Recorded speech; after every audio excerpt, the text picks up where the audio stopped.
Welcome into your Orange Zone postgame recap, everyone. Ashley Wenskoski, Samantha Croston, live outside the JMA Wireless Dome following Syracuse football's fifth consecutive loss, Sam. 17-10 against Boston College inside the Dome tonight, and another just heartbreaker of a game for the Orange. I mean, let's start by talking about the environment in there. You could tell the exact moment where everybody decided that this game was not worth watching anymore. And for me, being on the ground shooting, it was that last interception where you truly started to see fans all pouring out. The game clock was not at 0 yet, but everybody knew it. The game was over. I mean, I know you got to hear some of those Fire Dino Babers chants that we heard on the ESPN broadcast down on the field. And up in the press box, that mass exodus like you're mentioning after that last interception, all the fans were leaving, multiple fans gesturing up to John Wildhack, the AD of Syracuse's box up in the stands, you know, yelling, "This is ridiculous," obviously Fire Dino type chants. So it's safe to say the fan base is not happy, and Dino Babers' seat, I think, just progressed from warm to very hot. And that's the bottom line is, listen, we knew coming into this week that that was a part of the conversation, but there's been a shift. There was the first 3 losses, which, okay, it's to top-ranked teams. Everybody felt like they could look past that. Then there was the bye week and then the loss to Virginia Tech. Now things are starting to get a little bit heated because there wasn't a great effort there. But this game, I mean, to me, it actually feels like we're in uncharted territory because this team is 0-5 in the ACC. Of course there's going to be frustrations. No, I agree with you wholeheartedly. A game that should have been close, right? I mean, it's a one-score game, 17-10. But it wasn't. A close game, but it didn't feel that way at all. And I think that's where you have to start to question everything. I mean, the play calling. We didn't see Garrett Schrader out there. It was announced pregame that he was injured. We've seen some speculation that it's a shoulder injury, not really confirmed by the team exactly what's ailing him. But Garrett Schrader not out there. Carlos Del Rio Wilson in his place.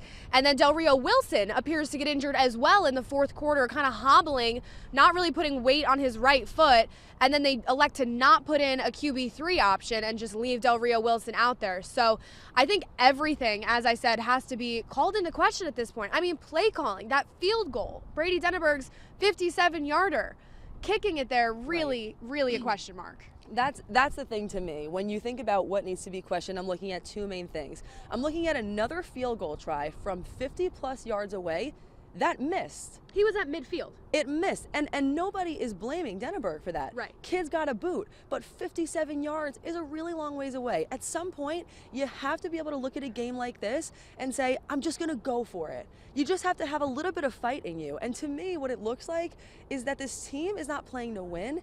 They're playing not to lose, and that is mostly on the coaching staff because that's the decision making, and you have to have the guts to be able to go for it some of the time. They didn't go for it. They played not to lose. They lost anyway.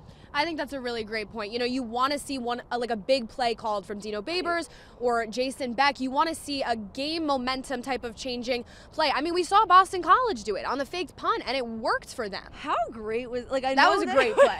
I mean that and just how excited he was insane. But again, I also don't want to put it all on Dino because you have to think about this too. Anytime that they were trying to throw it, Carlos Del Rio Wilson is not reliable. Right. He was having a really hard time. Anytime he was throwing it away. So what exactly are the options here? What options does it leave them? And like you said, moving into next week and looking ahead, is Garrett Schrader available or not? Right, and I think that brings up, another question. Like, we know from in practices that Carlos Del Rio Wilson has a cannon. He can throw. So that brings up the question of when you get into game action today, how early in the week did they know that Schrader was going to be out? How long have they been kind of preparing for this?